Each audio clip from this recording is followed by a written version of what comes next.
Hey, what's up everybody? My name is Dan Fletcher. Today we're going to pick up on the Let's Learn Ruby on Codecademy series, which is episode 13.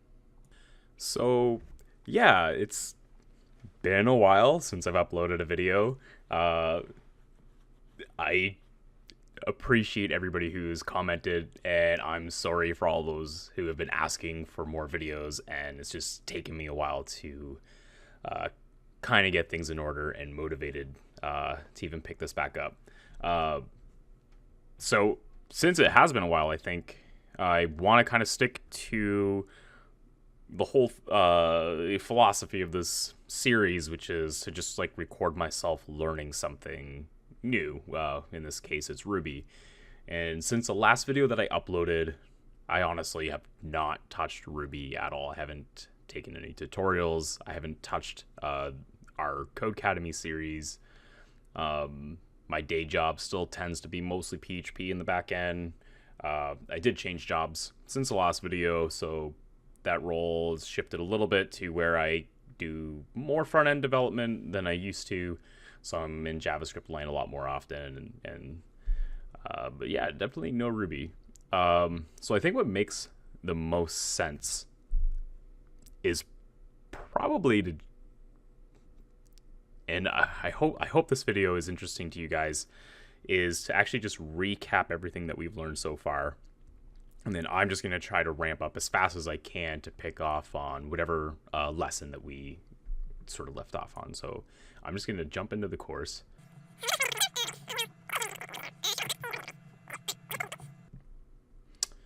Okay, so you know what?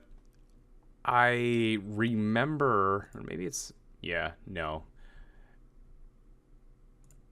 Maybe I'm crazy, but I remember these tutorials having like summary blocks or like summary modules. It was just everything that you learned in a whole section. But yeah, I mean, I'm just not seeing it. So, where did we leave off? I must have been somewhere in here. Or no, 5% started on this one. So what I think we can probably do is I'm just going to try to pick up where we left off. And if I don't remember something, I'll just Google it and try to figure it out. All right, so that being said, let's start the lesson. The Zen of Ruby. Ruby is a delight. As a language, Ruby prioritizes programmer productivity over program optimization. This means that Ruby may not always run a program in the fastest way possible, but it strives to be a language that programmers like you find easy and fun to use.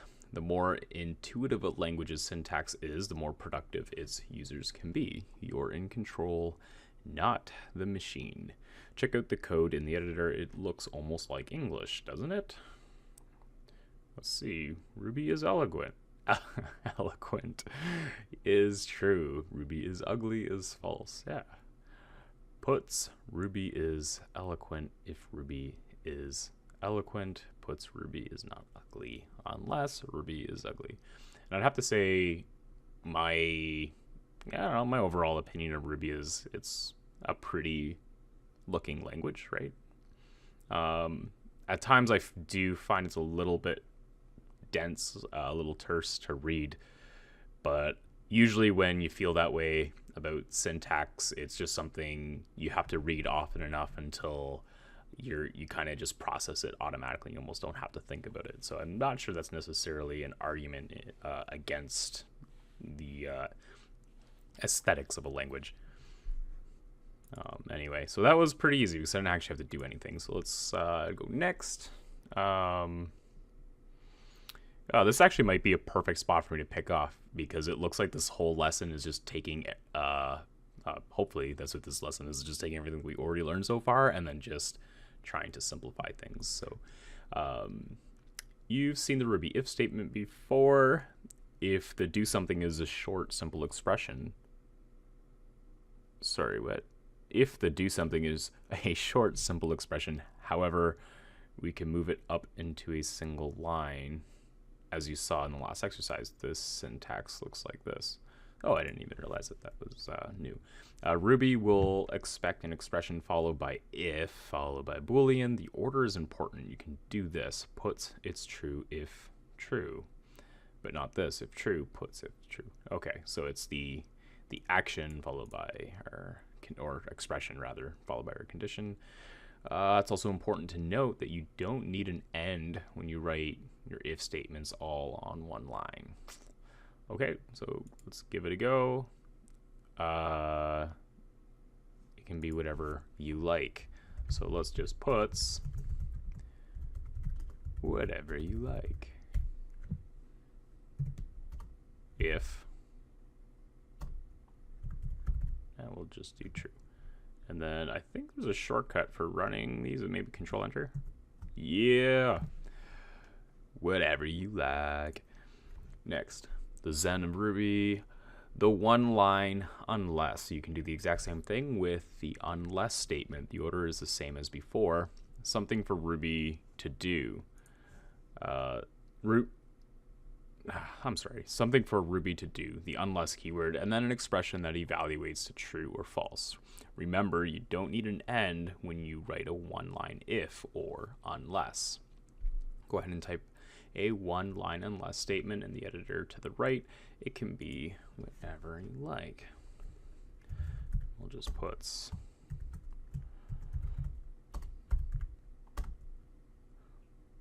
Ruby is Q. Okay.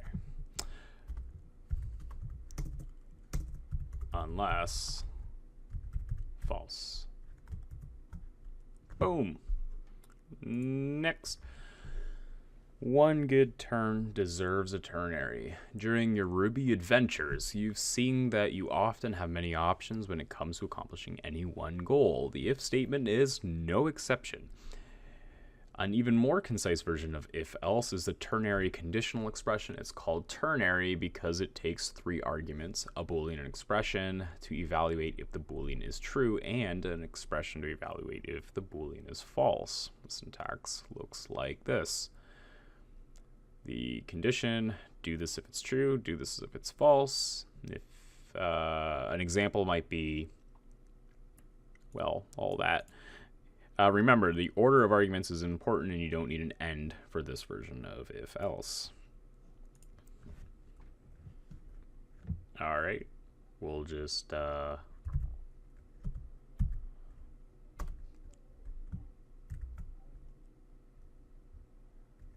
don't know, else do this. So we'll, if this is, or I guess, I don't know. I'm not creative enough, or not feeling creative enough to figure out something cool to put here, but we'll just do this. 3 is less than 4. Whatever. I give up on that one. 3 is not less. Control Enter, and we get 3 is less than 4 tilde. I was trying to do an exclamation, but my fingers are not working. When and then. The case statement. The if-else statement is powerful, but we can get bogged down in ifs and else-ifs if we have a lot of conditions to check. Thankfully, Ruby provides us with a concise alternative. The case statement syntax looks like this. So yeah, definitely seen this before. The variable that we want to check our case on. So when language is JS, we print websites. When language is equal to Python, science and web apps. And I don't know if it's not equal to anything. But you can fold it up like so. What? RB case language when? That looks awful. We've added some code to prompt the user for input. Add a case greeting statement in either style to the editor. It should do the following. These are types English. Okay, we're not gonna, we'll read that as we write it. What is RB case greeting? Oh yeah, and of course, so just to we're printing hello there, and then we're getting user input and saving it into greeting. So we want to check the case on greeting. RB case greeting when English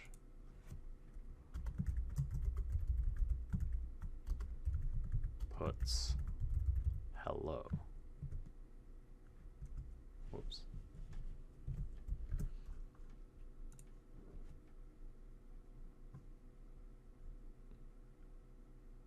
This has to just be like, I feel like they messed something up here.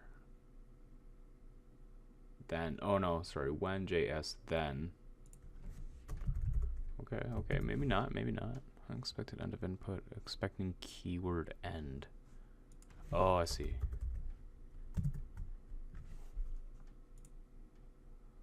I don't see how that's gonna be a lot cleaner. Let's just try it out and see what it looks like.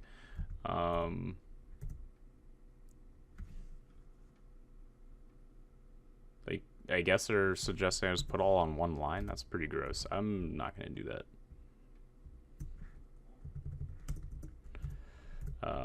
Yeah, no, we're just gonna do this. So when I think it was English, what's the syntax again? I think it's like a colon. Oh no, Ruby doesn't need the colon. We'll put hello, and then when we have French, we'll print bonjour.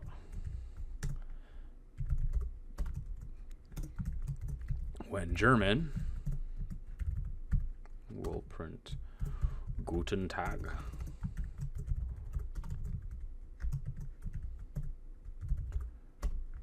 And when Finnish, but I'm not done yet. When Finnish, we'll print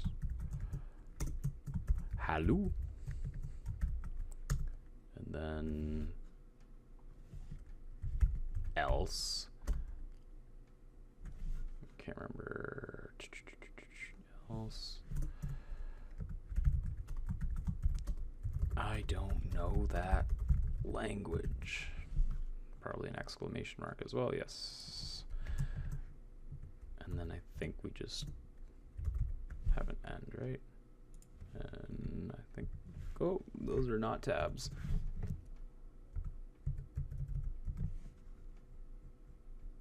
Looks right enough. Hello there. Okay, so English, undefined local variable or method, greetings. Oh.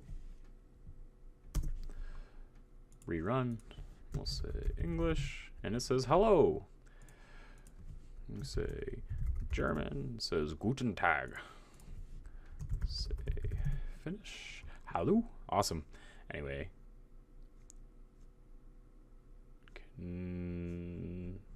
Did that? Yeah, it did pass. So next, conditional assignment. We've seen that we can use the equal operator to assign a value to a variable, but what if we only want to assign a variable if it hasn't already been assigned? For this, we can use the conditional assignment operator, pipe equal. It's made up of the OR logical operator and the normal equal assignment operator. So wait, what is this doing again? We've seen we can assign operator to variable, but what if we only want to assign a variable if it hasn't already been? I see. Okay. So run the code in the editor. Here's what's happening. Favorite book is set to nil, which is Ruby for nothing. When you try to put it to the screen, you got exactly that, nothing. Now our variable is conditionally set to cat's cradle, which happens here on line 4. Since the value of the variable was nothing before, Ruby goes ahead and sets it. So you see cat's cradle printed out.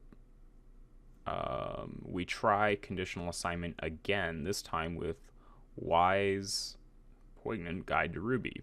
But wait, our variable already has a value, cat's cradle, so it stays set to that value, and that's what we see printed out. So here on line 7, even though we try setting it to this, Ruby knows that this already has a value that is not nil and says, no way, man. And yeah, kind of is like a silent fail, which is a little weird. Finally, we use regular old assignment to tell Ruby reset favorite book to Y's poignant guide to Ruby, which it gladly does. Okay. Can't really think of a situation where I'd appreciate that operator, but maybe we'll discover that through this series. So now you try. It's your turn. Create a variable, favorite language, and conditionally set it to your favorite programming language. I feel like mine right now is probably... I want to say TypeScript, but I think I still need a little bit more time with TypeScript before I'm like fully bought in. It's a pretty awesome language, but it can be frustrating when type definitions are wrong, and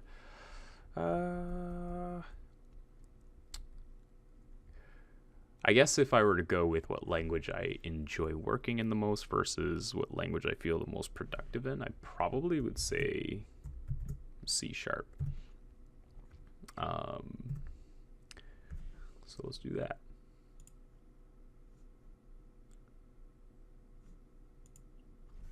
Oh, right. Wants the double pipes, right? Next, implicit return. Is that as far as that went? Okay.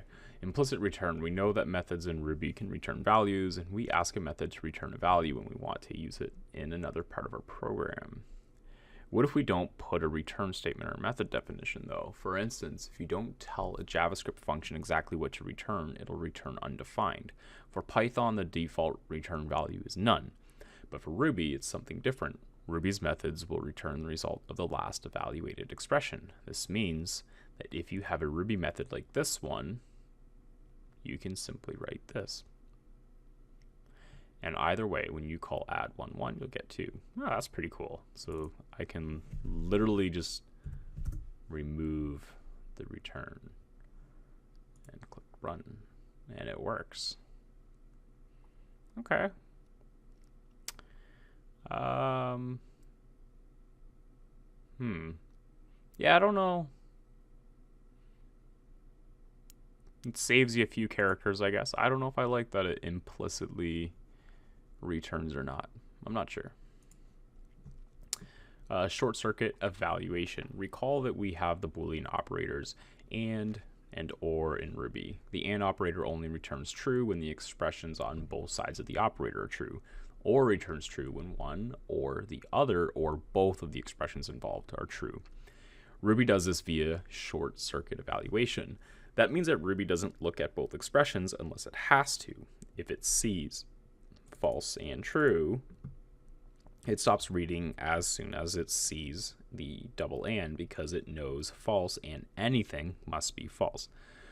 So that's actually something I think all programming languages that I've written do. It's not necessarily specific to Ruby, but it's good that they do that.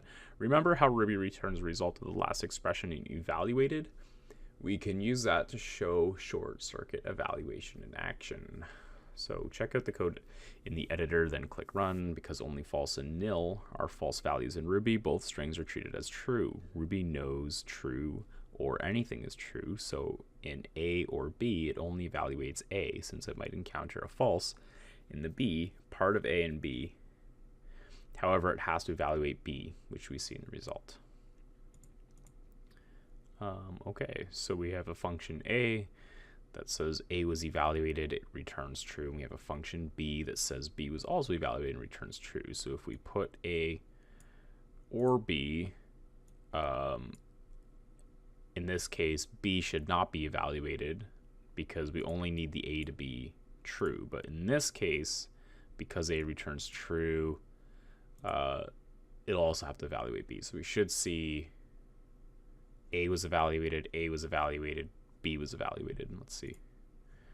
It prints true, I guess.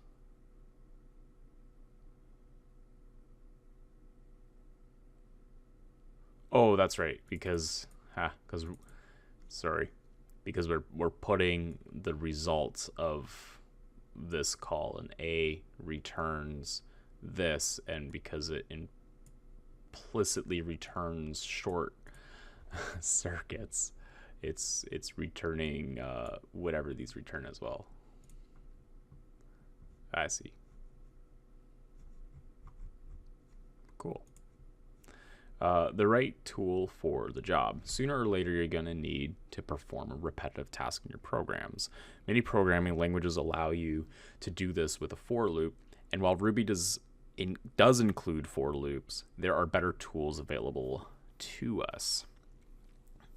If we want to do something a specific number of times, we can use the .times method like so. 5.times puts O-delay, prints 5 O-delay on separate lines.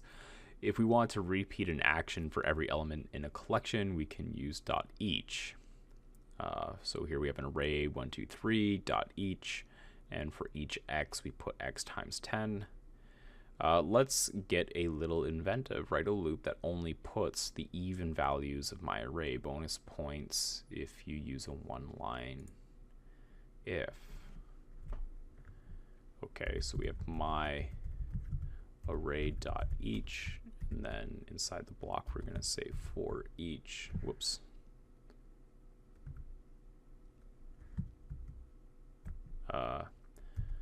For each x, we'll curious if this works if I can just do x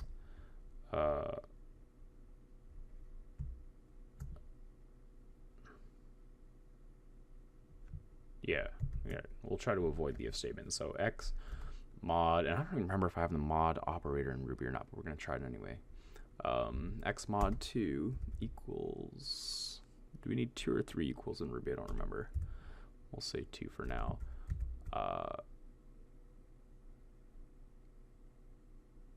Can I put, how would I do this?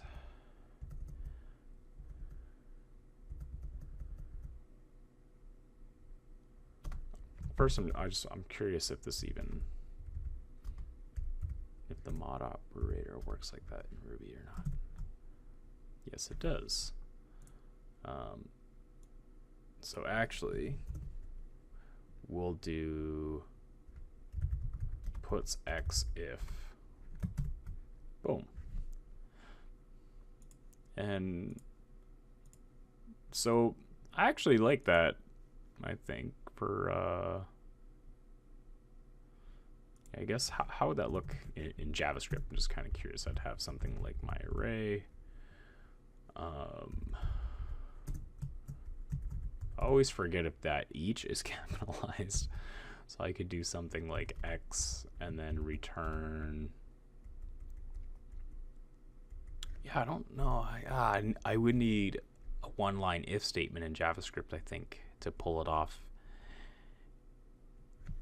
But yeah, I guess what I probably would do is instead of trying to do it inside of one each block, is I would first actually just filter, right?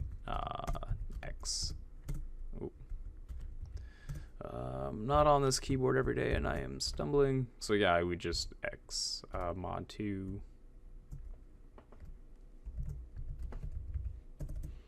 Oh Lord. X mod 2 equals 0. I could do it. So yeah, basically filter by even numbers, and then for each x, just console log x. I think that's about as short as I can get it. So Ruby definitely can pull that off a little tighter. Anyway, moving on. Up the down staircase. If we know the range of numbers we'd like to include, we can use .up to and .down to. This is a much more Rubyist solution than trying to use a for loop that stops when a counter variable hits a certain value. We might use up to print out a specific range of values. So 95 up to 100. I like that. That reads really, really nice. 95 up to 100. For each number up from 95 up to 100, we're going to print that number and then a space. prints this. And we can use the dot down to do the same thing with descending values. Do you think up to and down to work on the alphabet? Only one way to find out. Well, I'm guessing since you're having me try, it probably does. So use up to puts the capital letters L through P. So let's just do L up to P. And then we'll go, how's the syntax here? Oh yeah, right. We need the code block. And we'll do for each character, I'll print that character like this. Element OP. Oh, puts. Wrong number of arguments, 2 given 1 expected. I'm guessing that's right. I can't do that with puts. Element OP. Awesome. Call and response. Remember when we mentioned that symbols are awesome for referencing method names? Well, .respond to with a question mark takes a symbol and returns true if an object can receive that method and false otherwise. For example, we have an array 1, 2, 3 .respond to with colon push would return true since you can call push on an array object. However, respond to symbol would return false since you can't turn an array into a symbol. Okay. So it's just like, well, respond to takes a symbol and returns true if an object can receive that method and false otherwise. Okay, so it's just kind of a nice terse way of doing reflection on an object, I guess. Rather than checking to see if our age variable is an integer, check to see if it will respond to the next method. The next will return the integer immediately following the integer it's called on, meaning 4.next will return 5.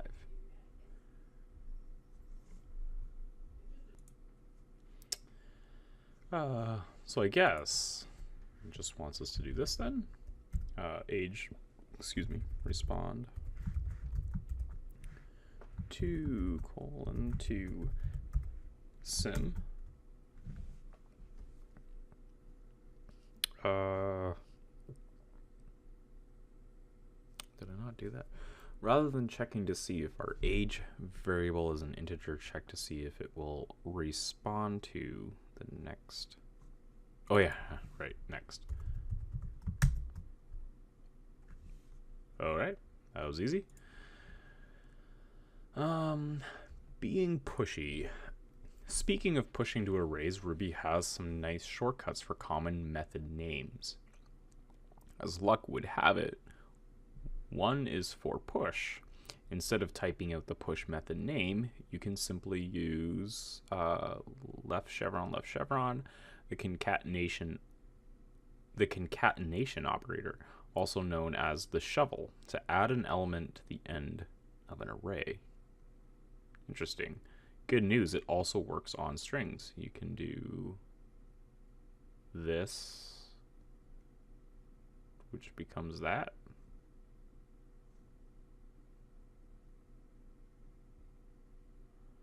Okay.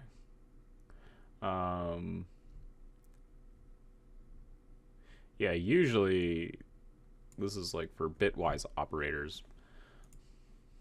So you can use it for concatenating strings or pushing to arrays in Ruby.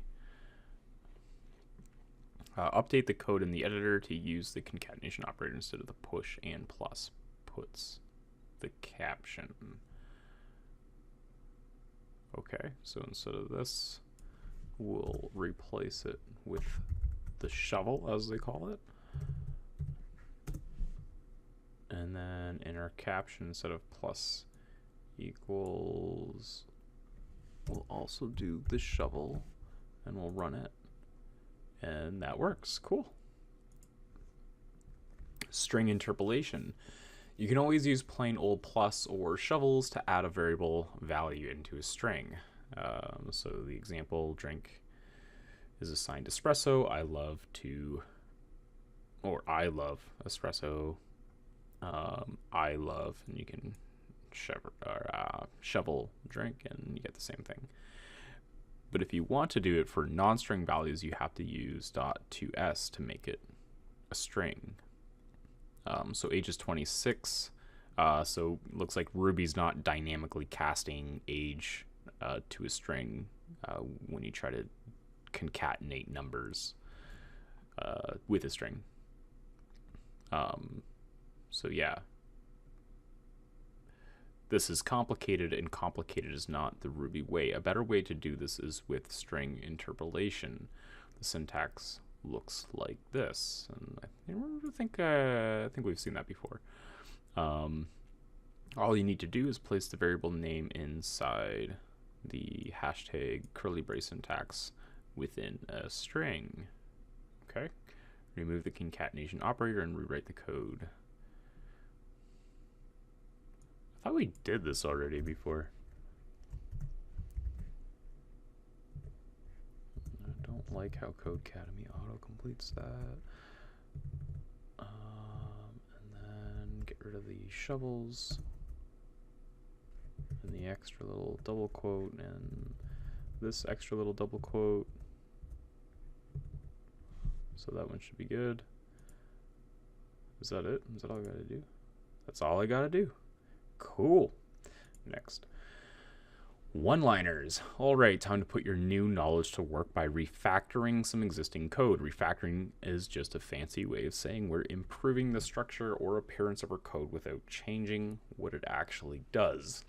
We won't cover every bit of syntax from the previous exercises, but we'll hit the highlights. Ready?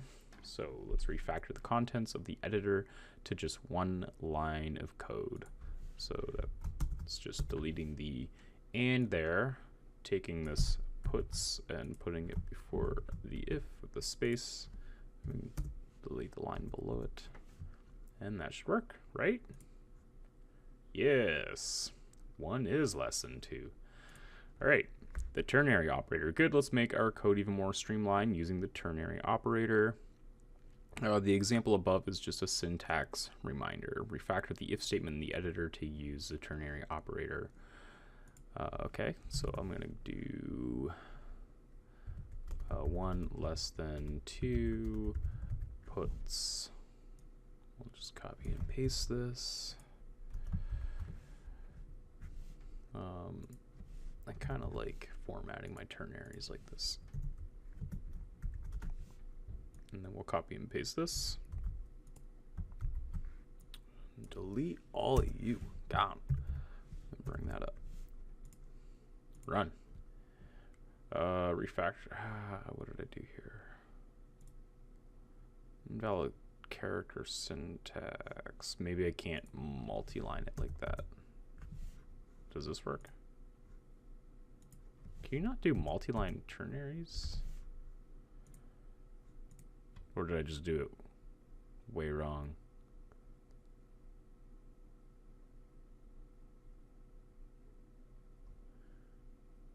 One less than 2, if that's true, puts this. Maybe I should just read the error. Unexpected. Expecting keyword.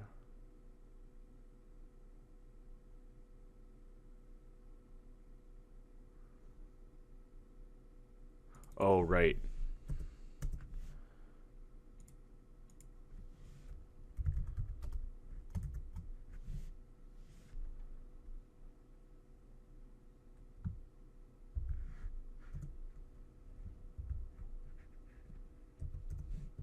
Maybe I have to wrap these in parentheses.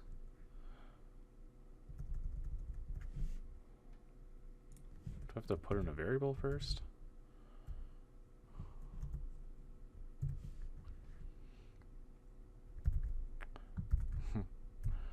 I don't know. Is less than.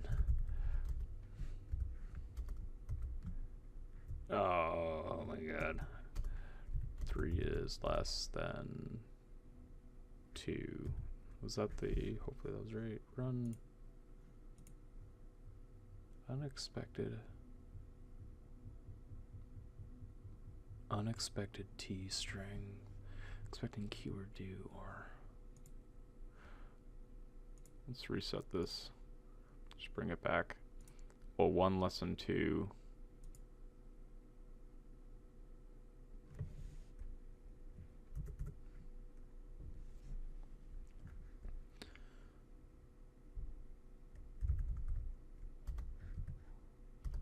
One less than 2. Blah. What did I thought I had that. Okay, let's just copy that, copy this, and paste that in. Okay.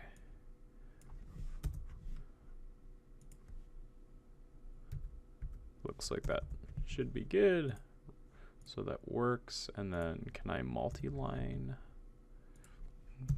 this expression or no? Nope. It's kind of lame. What about like this? That works. Does this work? Okay.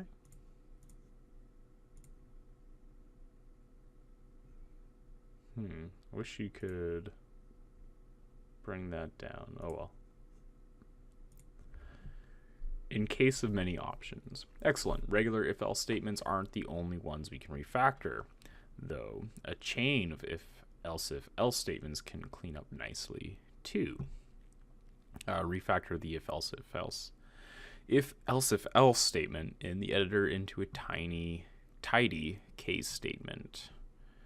All right, so we'll start off with case is the language, and then we'll just tab all this in, and then we'll replace these with whens.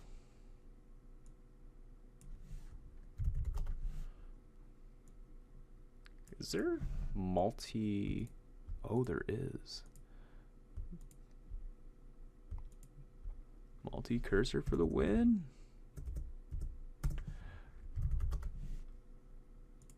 That should work. What's your favorite language? Let's just say HTML.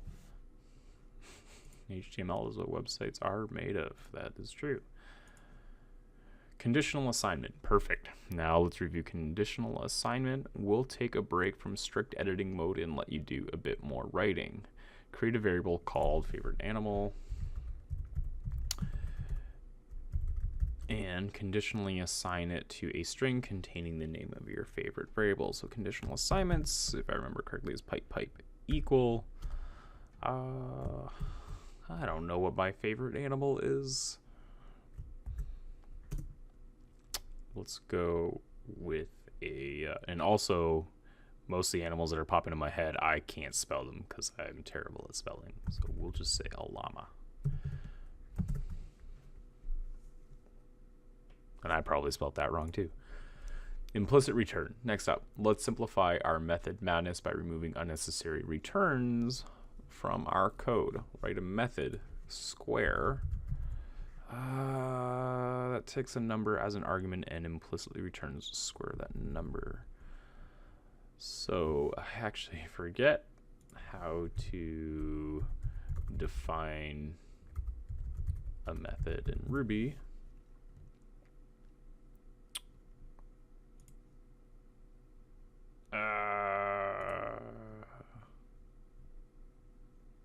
Def, right? Def, and the arguments.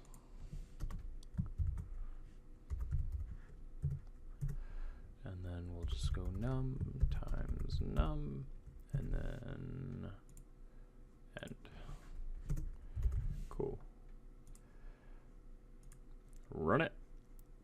and it's good. Cool beans. For shame. All right, last one. Let's do something about the decidedly unruby for loop in the editor. 10.timesDo puts knock knock, puts who's there, and that's the reference for what we can do instead of this. Let's finish up refactoring the for loop on the right to use times instead. So one, it's like, I can't remember what we call that operator, but it's like the range operator, right? So I can't remember if it was from 1 to 3 including 3, like 1 2 3. So let's just say 3.timesDo and see if that works, and it does. Boom. Lesson complete. Next lesson, the refactor factory. In this project, we'll use step-by-step refactoring to vastly improve the readability and structure of a program, and we will do that in episode number 14. And that's it for episode 13. My name is Dan Fletcher. Thanks for sticking around. See you next time.